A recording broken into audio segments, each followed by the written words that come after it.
Mbote bandeko, nalingi na sala vidéo rapidement na omela te.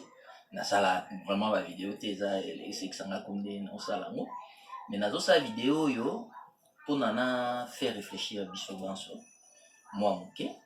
Vidéo moko etamboli 2-3 jours oyo ya ndeko moko na biso azwi semolina atia yango na mai. Semolina eza ma semolo masango biso mesana kolia awa. Atia yango na mai, atali, aniki, filtré yango na robinet et puis les autres kala moins résidu moko boye ya plastique en forme de plastique oyo etindi ya lobate biso toliaka bato babomaka biso batielaka biso plastique na kati ya libumu na kamakambo toliaka bazoboma biso moke moke. À part vidéo wana il y a eu une vidéo qui a précédé, je crois ils en Europe on est vraiment pas ça là qui teste ya bongo à partir ya farine de blé. Et donc itamboli penza bato balengi et circulé lelo na journée à lelo nazu à peu près 9 personnes 9 fois la même vidéo ndekwatindi boy. Alors na moni ekomi likamoko ya moi sérieux ya moi kobanga tapé na baki te na mibatela na vérifier nanu moi makambo yango avant okende moi musika. Pourquoi ko vérifier Bible otoza ko sambela o eza côté o eza quoi référence na biso. Bible eza ko pesa so exemple ya ba juif ya béré. Bango bazaki lorsqu'on leur disait quelque chose et pourtant ça makambo bazaki côté ya bango ezali mara mwanzambe. On leur disait quelque chose, il y a sérieux ya nzambe. Mais eux ils rentraient toujours vérifier dans les écritures pour savoir soki makambo bazo yebisa bango ezali vrai, to ezali vrai te. Lelo attitude wana ba juif ya béré eza plus que nécessaire, surtout que ba fake news ba fausse nouvelle eza kotambola mingi, particulièrement na o etali biso ba congolais tozaka na réflexe ya vérification te. Soki balobi likambo tondimi mai ningani to paniquer balobi boye ça totamboli, personne ne prend parfois le temps le recul nécessaire pour na balobi na ngeloko est-ce que ça solo na vérifier te tondi makambala moko et puis to panzaka ya wana rumeur ya wana ba fausse nouvelle eza kotambola mingi kati na biso au sein de la communauté eza na poto eza na mikili ailleurs tozako kosama mingi. Alors vérifions parfois certaines choses. Et tindenga na me poser 2-3 questions ya ebandi. Question ya liboso nani alobi ke eloko wana toza komona na suka eza plastique. Nani alobi yango? Est-ce que eloko nyonso ebendanaka gélatineux eza lokwa forme lokola plastique? Est-ce que eloko nyonso ya bongo ezalaka ka plastique? Comment on peut déterminer si une chose est du plastique et eloko moko ezali nango plastique te? Ndenge nini tokoki kosala? Tozongi na makambo ba chimiste. Ba chimiste bakoyebisa biso constitution chimique ya plastique. Plastique, c'est un polymère. Na chimiste te, na okemolaite, Google ezali, moto nyonso akoki kofungula koki kotala toza na poto internet eza ofele pour la plupart, tout ça appelle au côté confinement. Tokoki ko vérifier forme chimique ya plastique. Et kotinda biso toyeba soki eza plastique, so eza plastique te. Soki eza plastique te, puisqu'il s'agit ya masango. Masango ezaka constitué na eloko nini? Masango, tokoki ko vérifier moi encore une fois eza Google. Masango eza à 70% constitué de l'amidon. Ba chimiste balobi amidon ezali polymère. Plastique ezali polymère. Amidon ezali polymère. Constitution chimique ya amidon ezali proche na constitution chimique ya plastique. Oh, ya solo, to vérifier.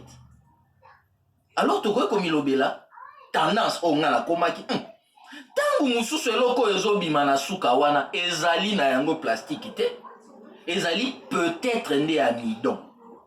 Alors ndenge nini nakoki ko vérifier soki eloko moko ezali amidon to eloko moko ezali plastique? Comment savoir si c'est l'amidon ou c'est du plastique? Encore une fois, chimie. zonga na Google, motonyo soit tala, okwe beta, comment vérifier de l'amidon dans quelque chose. Betango na Google, ka phrase wana simple en français. How to find out, soki quelque chose ezali constitué de start. Okwe kotala ngo, motonyo so okwe kotala. Bakoye bisayo, il y a un test simple. Aujourd'hui, Lugol iodine, au boîtier 2 gouttes, dans une solution oezana amidon. Lugol iodine est à la couleur marron. Sauf que boîtier on a une solution oezana amidon na kati, solution n'est comme bleu foncé. Et donc, okoyeba, ce qui matière oezana solution ana, ezali amidon, to ezali amidon. Alors, tozo sande batunyo so basali, dans une mois quantité mouke, on a beau ko bebisa, masangu, toza na période ya confinement. Masangu déjà lo sezo mona nate. Masangu to tika na ona ndaku, balimba banga ko bangisa so vidéo mo boyo banga ole sabana te, bana no ba okemba na nzala. Na juka moke pona batela fufu biso lo so awezate, to yemi mukolo to so mbate. Alors, na sali ndenge batunyo so basali mwa boule moko a fufu mouke, na mwa mai moko a mouke a mwa moto.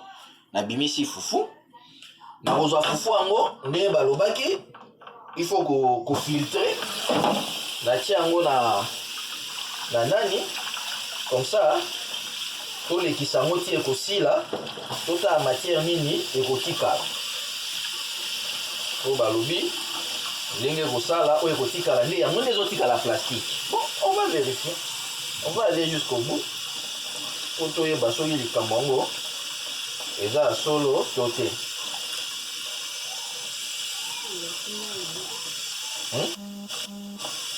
Obi? Beaucoup d'eau donnée. Toujours tia mai po esilat. Bandeko. Confinement de makambo. Lelo tokoyeba. Naza kofina. Totala o nini kotikala. Okwa bato nyonso ndenge basalaki balobi oyo ezotikala matière ezotikala eza yango nde plastique yango nde gélatine. Bon, on va vérifier, on verra qu'est-ce qui va nous rester et on va savoir. Yango esopani. Ok, effectivement oyo etikali eza kobendana kaka lokola bandeko bazali koloba eza kobenda na penza lokola kaka plastique. Bon, sika toko vérifier soki matière oyo yango nde plastique to yango plastique était. Et donc toko sala test en utilisant iodine na biso po toyeba soki matière oyo totikali nango oyo eza kobenda na boye na loboko pete lokwa soki bazoka soki matière oyo ezali matière nini. Alors ndenge nalobaki ndenge nini tokoki ko vérifier soki plastique oyo ezobimela biso na sima ya travail na biso oyo soki fo eloko ezomonana lokola plastique eloko ezobenda na boye lokola bazoka na musapi kilo soki eloko yango ezali plastique ya solo to ezali eloko mosusu. Test na biologie oyo epermetaka ko déterminer soki substance moko ezali na nani na amidon to na amidon te ezali o babengi test ya Lugol. Feeling aza moto a liboso a proposaka test wana d'ailleurs kombango eza test ya Feeling pour Lugol eza iodine okozwa mwa morceau ya eloko yango otie dans une coupelle okobakisa quelques gouttes ya Lugol to iodine na biso yango oyo boza komona na lakisaki bino na oti kosomba na CVS ezali iodine naturellement ezalaka couleur marron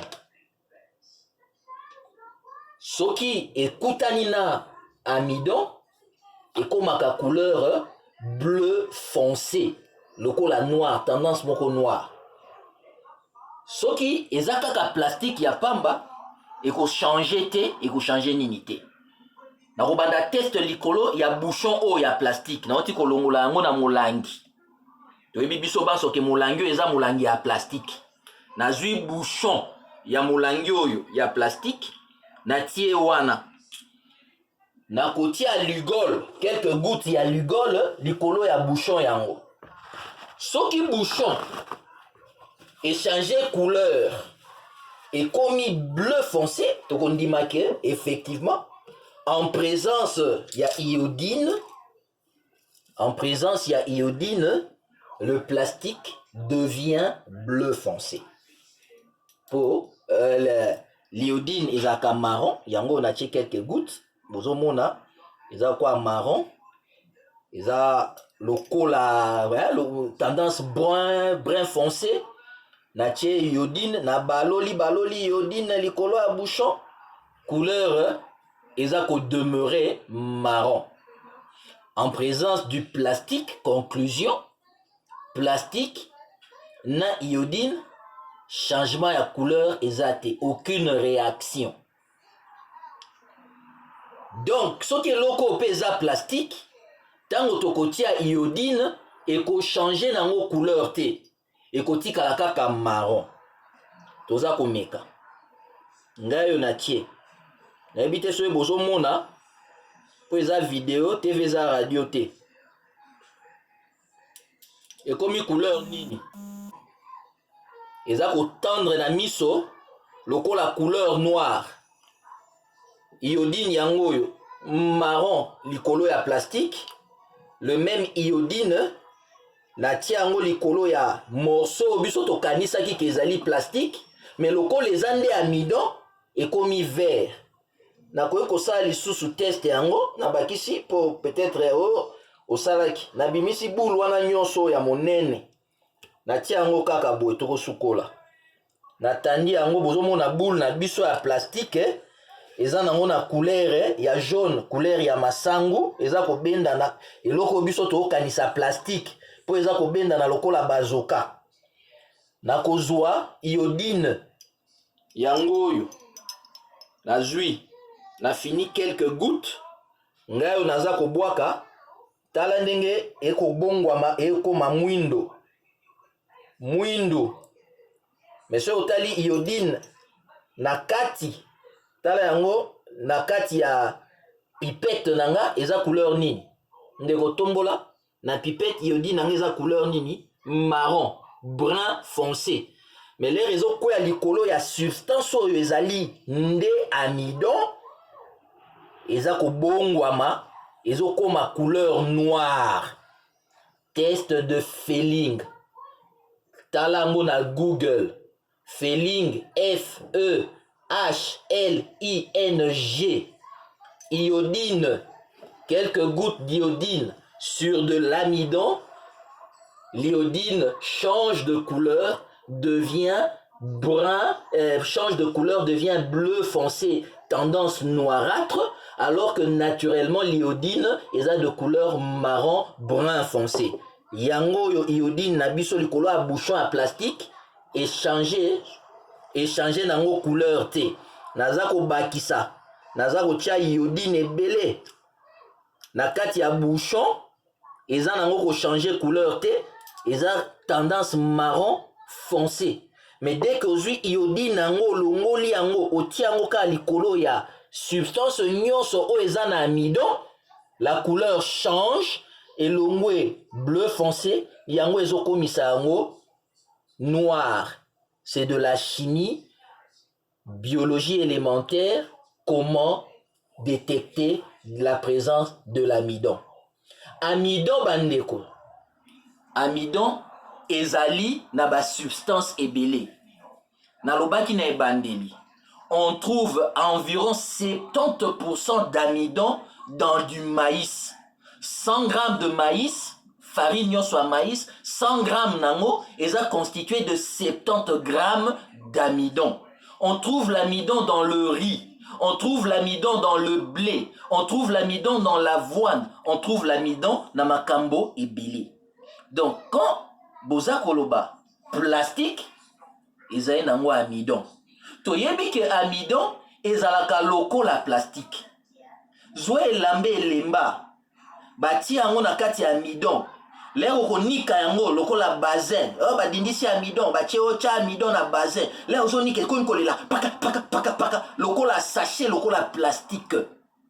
Lelo science eza ko permettre basala ba sachet en plastique en amidon bazobenga ngo ba bioplastique. Moto nyonso akoki ko vérifier ça na Google. Beta Google bioplastique à base de quoi? À base d'amidon. O benga ba sachet biodégradable. To vérifier biso moko. Ngai na yoki mais le quoi ba juif ya béré na lobaki na vérifier. Écoutez na quelques minutes.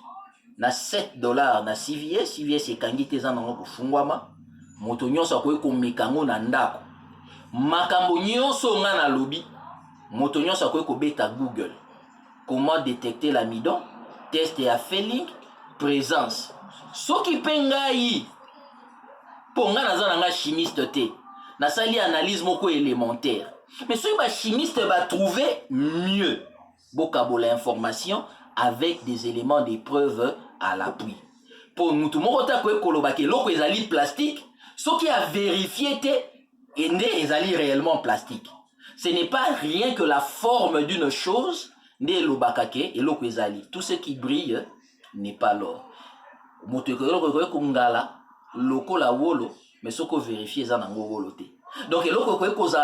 a plastique, mais ce qu'on vérifie constitution chimique nango hormone keza nango plastique te. Ezaki moi contribution na banzité et kotinda biso nyonso to développer pour ça na ko vérifiaka mayo toza koyoka. Botongi.